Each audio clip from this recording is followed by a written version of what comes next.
सकाळचे 9:30 बदलापूर स्टेशन. सगळ्यांना कामावर पोहोचायची घाई आणि प्लॅटफॉर्मवर प्रचंड गर्दी. या गर्दीत एक काम करणारी तरुणी. ती लेडीज डब्यात चढण्याचा प्रयत्न करते, पण जागा नसल्यामुळे तिलाच मागे ढकललं जातं. क्षणभर तिच्या चेहऱ्यावर निराशा दिसते, पण ती हार मानत नाही आणि जेंट्स डब्याकडे वळते.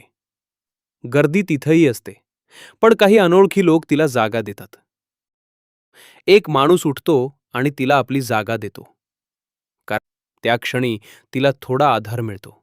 कारण प्रत्येक स्त्री कोणाची तरी आई, बहीण, मुलगी असते. महिला दिन फक्त एक दिवस नाही, महिलांचा सन्मान दररोज व्हायला हवा. महिला दिनाच्या हार्दिक शुभेच्छा.